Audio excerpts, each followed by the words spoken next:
जय हिंद मेरे प्यारे साथियों, मैं राहुल राज। तो आज हम बात करने वाले हैं आपको जो यूपी पुलिस के एग्ज़ाम होने वाले हैं उसके आपका अभ्यर्थियों के लिए निर्देश क्या दिया गया है, इसके बारे में बात करेंगे। आपको ऐसे पता होगा, जो भी है मेरे भाई हैं जाते हैं अपना एडमिट कार्ड डाउनलोड करते हैं, प्रिंट आउट लेते हैं तो निर्देश नहीं निकलवाते हैं।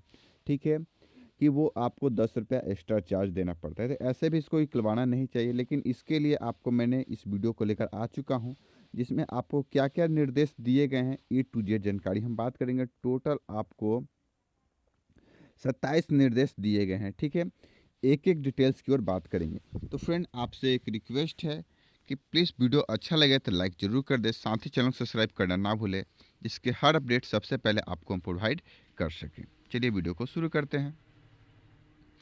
आपको पता होगा कि ये आपका एग्ज़ाम ऑफलाइन होने वाला है, जिसकी आपका लिखित परीक्षा होगी जो OMR सीट पर होगी। ठीक है, ऑब्जेक्टिव टाइप क्वेश्चन रहेंगे, जिसमें 4 ऑप्शन रहेंगे। एक ऑप्शन आपका सही रहेगा, उससे आपको OMR सीट पर एक को सही तरीके से गोल करके भर देना है। ठीक है, आगे चलते हैं। दूसरा नंबर, दूसरा इसमें बोला जा रहा है आपको कि इसकी जो होगी, ये आपका टोटल आपके 150 प्रश्न रहने वाले हैं। कितने प्रश्न रहने वाले हैं? 150, यानी 150 क्वेश्चंस रहने वाले हैं। तीसरा आस पे बोला जा रहा है कि परीक्षा की जो एग्ज़ाम की अवधि रहेगी आपका 120 मिनट, यानी 2 घंटे का समय रहेगा। ठीक है, ये बात आप ध्यान रखें। आपको क्वेश्चनों को थोड़ा जल्दी बनाना होगा, इसलिए कि आपको पास 120 मिनट हैं और आपकी क्या है, क्वेश्चनों की संख्या 150 है। एक क्वेश्चन पर आपको 1 मिनट भी देते हैं तो 120 मिनट होगा। ठीक है, इसलिए आपको सभी क्वेश्चन से पहले मैं बता दूं, आपको जल्दी जल्दी इतना बनाना है कि आप 1 मिनट से कम में ही उसको टिक मार करके आगे बढ़ें। ठीक है, अब बात करते हैं आपका चौथा नंबर की ओर। चौथा नंबर है कि आपको गलत उत्तर देने पर आपका 0.5 निगेटिव मार्किंग है। ठीक है, ऋणात्मक अंक हैं जो आपके काट लिए जाएंगे। ये बात आपको पता होगा। अगला हम बात करते हैं आपका पांचवा नंबर। पांचवा नंबर बोल रहा है आपको कि आपका प्रश्न पत्र में हिंदी भाषा में आपके क्या करेंगे, क्वेश्चन रहेंगे, और जो इंग्लिश के रहेंगे वो आपके इंग्लिश रहेंगे, और भी जो क्वेश्चन रहेंगे इंग्लिश, यानी आपका जो रहेगा इंग्लिश और हिंदी। ठीक है, दोनों लैंग्वेजों में आपका क्वेश्चन रहने वाला है। ठीक है, इसमें कोई दिक्कत नहीं है। आपको एक साइड इंग्लिश का रहेगा, एक साइड हिंदी का रहेगा, और आपका नंबरिंग वही रहेगा, क्वेश्चन वही रहेगा। ठीक है, बस जो हिंदी के क्वेश्चन होंगे वो आपको हिंदी में रहने वाले हैं। आगे चलते हैं। उसके बाद आपसे बोल रहा है 6 नंबर, अभ्यर्थी को प्रवेश पत्र पर उल्लिखित रिपोर्टिंग समय। ठीक है, रिपोर्टिंग समय के अनुसार ही केंद्र पर रिपोर्टिंग कर। ठीक है, जैसे कि आपको बता दें, रिपोर्टिंग अगर आपका 1 बजे है तो आपको 1 बजे ही आपको पहुंच जाना है।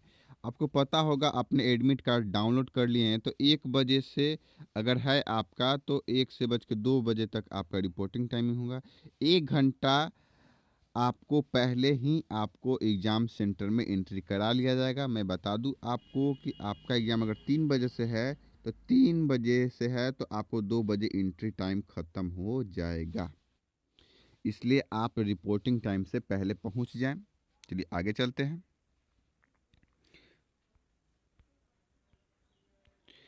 चलिए 7वें नंबर की बात कर देंगे। प्रवेश पत्र पर उल्लिखित गेट बंद होने के समय अनुसार परीक्षा का मुख्य द्वार बंद कर दिया जाएगा।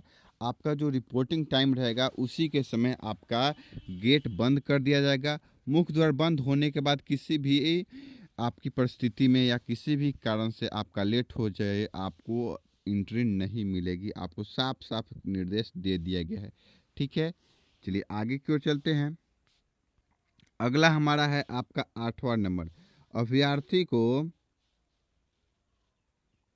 आपको फोटो पहचान पत्र के लिए जो होगा, आपका जो अपना आईडी कार्ड दे वो आपका ओरिजिनल आईडी प्रूफ होना चाहिए। ठीक है, जिसमें आपकी फ़ोटो साफ साफ दिखाई दे। जैसे आपको आधार कार्ड हो गया, पैन कार्ड हो गया, पासपोर्ट हो गया, ड्राइविंग लाइसेंस हो गया, ई आधार कॉपी हो गया, जो भी हो उस पर आपकी फ़ोटो अच्छी तरीके से हो। अगर आपकी फ़ोटो की पहचान और उसमें नाम और डेट ऑफ बर्थ गलत हो तो आपको एंट्री नहीं दी जाएगी, आपको गेट के ही बाहर रखा जाएगा, आप उसमें कोई हेल्प नहीं किया जाएगा आपको, ठीक है। इसलिए आपका जो भी आईडी प्रूफ ले जाए, ओरिजिनल आईडी प्रूफ ले जाएं, ठीक है। आधार कार्ड भी हो अगर आपका, तो पहले से ही ई प्रिंट बड़ा वाला पेज पर निकलवा ले, अगर आपको बाई पोस्ट नहीं आया है तो, ठीक है। बाई पोस्ट आ गया है तो कोई बात।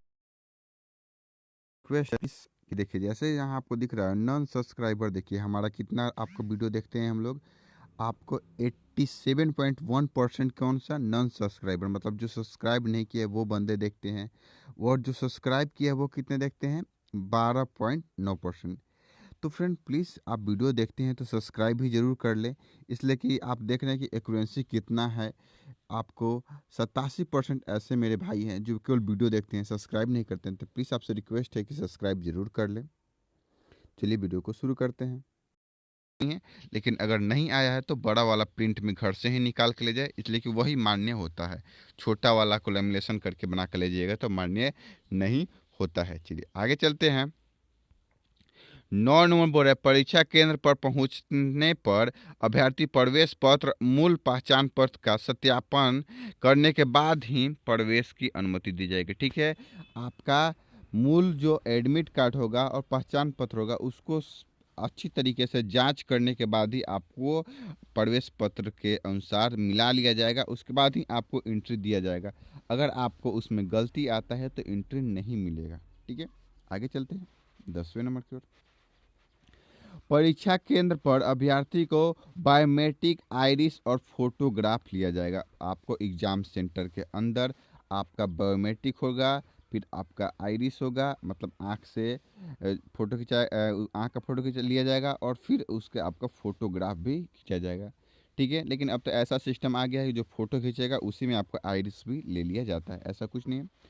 आगे चलते हैं 11वां नंबर, पहचान पत्र के मेल न होने पर अभ्यर्थी को परीक्षा में बैठने की अनुमति नहीं होगी। देखिए साफ साफ बोल रहा है, पहचान पत्र की अनुमति आपको नहीं दी जाएगी। अगर आपके पास पहचान पत्र सही तरीके से नहीं होगा, आपका पहचान पत्र में कोई प्रकार की त्रुटि आ जाएगी तो आपको बैठने की अनुमति नहीं दी जाएगी। इसलिए मैं बार बार बोल रहा हूँ कि अपने आई कार्ड को ज़रा ध्यान से देख लीजिएगा। सभी भाई का तो लगभग अच्छा होता है, किसी किसी का प्रॉब्लम आ जाता है।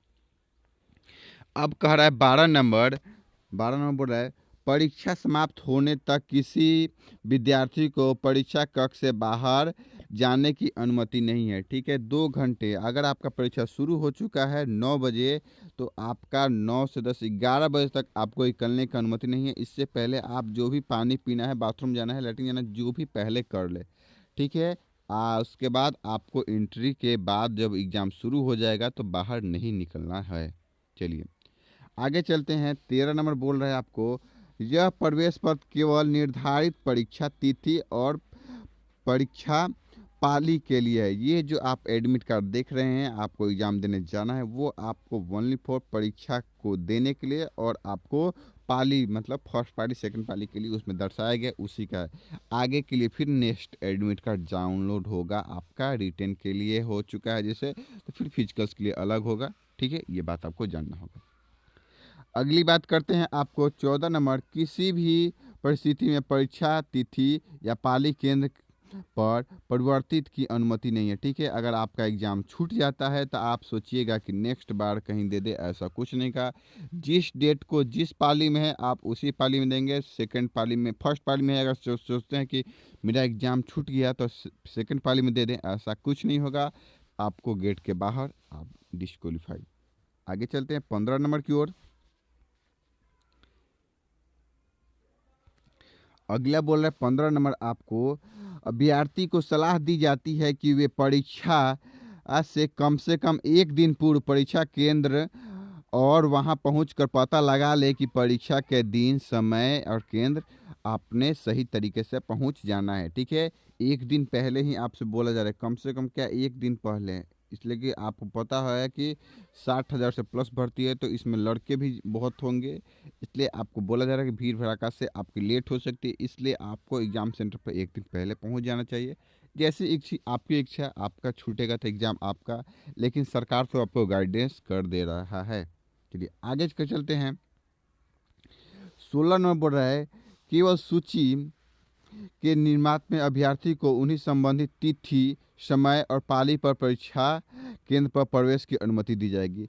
आपको जिस डेट पे है, ये अगर 17 तारीख को तो 17, 18 को तो 18 को, फर्स्ट पाली में है तो फर्स्ट पाली, सेकंड पाली है तो सेकंड पाली में ही आपका एग्ज़ाम होगा। ये नहीं है कि अगर आप फर्स्ट में है तो सेकंड में दे, ऐसा कुछ नहीं होने वाला है, ऐसे भी होता भी नहीं है। चलिए आगे चलते हैं। आपको 17 नंबर बोल रहे हैं, सभी अभ्यर्थी को सलाह दी जाती है कि परीक्षा केंद्र पर कीमती सामान अपना ना लेके जाए। देखिए कोई भी सामान अगर आप कीमती ले जाते हैं, सोना चांदी गहना जो भी पहने हैं, लेडीज़ की बात करते हैं, लड़का तो बस ओनली फॉर मोबाइल रखता है, बुक्स रखता है। अगर आप ले जाती हैं तो आपको ध्यान रखें कि इसकी जिम्मेवारी आपका यूपी सरकार की नहीं रहेगी, आपकी स्वयं की जिम्मेदारी रहेगी कि आप अपना सामान कहाँ रखेंगे। कॉलेज में भी आपको हो सके तो आपको बैग लेकर एंट्री ना दी जाए, इसलिए आपसे रिक्वेस्ट है कि कोई अगर आपके साथ जाता है तो ज़रूर लेकर जाएं और अपना सामान उन्हीं को दें।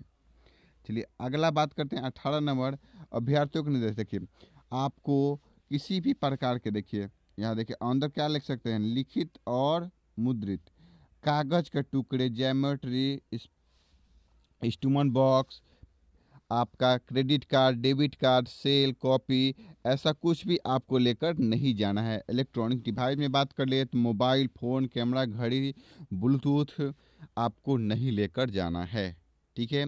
और बात कर ले यहाँ किसी आभूषण जैसे बटुआ, चप्पल, हेलमेट, टोपी, किसी भी प्रकार की वस्तु लेकर नहीं जाना है। खाने की सामग्री भी आपको लेकर नहीं जाना है। चलिए ये आपको समझ में आ चुका होगा कि आप, इसके लिए मैं तो एक अलग से ही वीडियो बना चुका हूँ, आपको क्या क्या लेकर जाना है क्या नहीं लेकर जाना है। चलिए आगे चलते हैं। 19 नंबर, अभ्यर्थी को परीक्षा केंद्र के अंदर प्रवेश फोटो पहचान अर्थात प्रदर्शित नीले या काले बॉल पेन का उपयोग करें, ठीक है। नीले और काले बॉल का ही उपयोग करें। आपको ओएमआर को रंगने के लिए आपको गोल को ब्लू या ब्लैक से ही आपको उपयोग करना है। अब हम बात करने वाले हैं 20 नंबर की ओर। आपको अभ्यर्थी को उल्लिखित पत्र, जो आपको जो ओएमआर शीट दिए जाएंगे, जिसमें आपको सही तरीके से सही स्थान पर आपको हस्ताक्षर करना है और भरना है। अगर आप उसमें गलती कर देते हैं, ओएमआर शीट में सही जगह पर आप अपना सिग्नेचर नहीं करते हैं, तो आप डिस्क्वालीफाई हो जाइएगा, ठीक है। ये बात को ध्यान रखें। चलिए 21 नंबर की बात कर ले। परीक्षा के दौरान अभ्यर्थी को पूरी तरह से शांति बनाए रखना है, ठीक है। शांति के साथ बैठना है, शांति के बगल में नहीं, शांति के साथ बैठना है। अब समझ गए हम क्या बोल रहे हैं। अभ्यर्थियों के एक दूसरे से किसी प्रकार के लेन देन या बातचीत की अनुमति नहीं है। किसी भी दोस्त संगाती से 2 मिनट के लिए इक्स मोहब्बत मत करिएगा और आसानी से बैठकर एग्जाम दीजिएगा, ठीक है। चलिए यदि कोई ऐसा करता है तो उस पर अनुसूचित देखिए उसको आपको दंडनीय आपका कोई भी कार्रवाई की जा सकती है, ठीक है। अगला बात करते हैं आपको 21 नंबर की 22 नंबर की बात करें। अगर आप ओएमआर शीट में किसी प्रकार की गलती कर देते हैं तो फिर आपके वेबसाइट पर जब उसके लिए आपको अपलोड किया जाएगा, आपको वहां से आप इसे देख कर डाउनलोड कर सकते हैं कि आपने सही सही कितने क्वेश्चन किए हैं। अगर आपने गलती कर दी तो फिर आपका ओएमआर शीट सही तरीके से नहीं रहेगा और आपकी जिम्मेदारी रहेगी, ठीक है। इसलिए ओएमआर शीट में गलती ना करें। 23 नंबर बोल रहा है, यदि कोई अभ्यर्थी अपने अड़तीस सीट के बिना अनुमति से बदलता या किसी कागज या दरवाजे के आदान प्रदान के अभ्यर्थी के साथ करता है तो ऐसे अभ्यर्थी को परीक्षा से वंचित कर दी जाएगी। देखिए साफ साफ बोलना है कि अगर आप किसी स्थान पर बैठे हैं जो अपना सीट है, अपना सीट छोड़कर किसी और के पास जाते हैं तो पकड़े जाने पर या लेन देन करने पर किसी प्रकार की कोई भी ओएमआर शीट हो या कागज़ हो करते हैं तो आपको सीधे आपको वंचित कर एग्ज़ाम से वंचित कर दिया जाएगा, से एग्ज़ाम से सस्पेंड कर दिया जाएगा, ठीक है।